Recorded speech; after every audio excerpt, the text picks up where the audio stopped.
Hello friend, welcome back to my channel English with সাহেব। আমাদের daily লাইফে এই ধরনের সেন্টেন্সেস আমরা প্রায় ইউজ করে থাকি।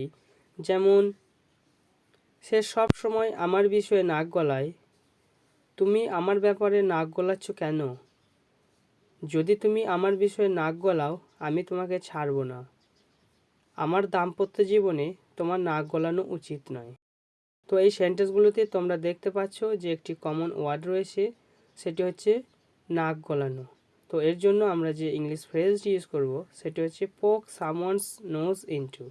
এই সামওয়ানসের জায়গায় আমরা মাই, হিজ, হার, দেয়ার ইউজ করব।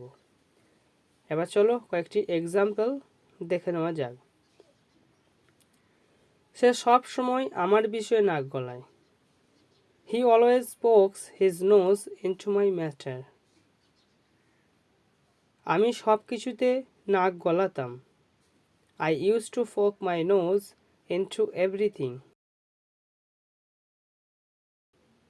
যদি তুমি আমার বিষয়ে নাক গলাও, আমি তোমাকে ছাড়ব না।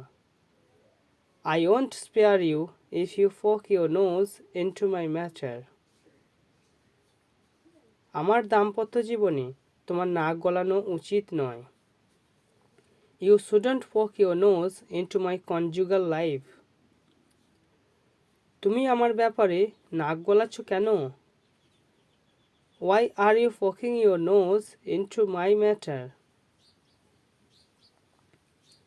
আমার ব্যক্তিগত বিষয়ে নাক গলানো বন্ধ করো। Stop poking your nose into my personal matter. Rahul সব বিষয়ে নাক গলায়। Rahul pokes his nose into everything. তুমি তাদের ব্যাপারে নাক গলাবে না। Don't poke your nose into their matter. তো ফ্রেন্ড, আজকের ভিডিওটি এই পর্যন্তই। দেখা হচ্ছে নেক্সট ভিডিওতে। বাই।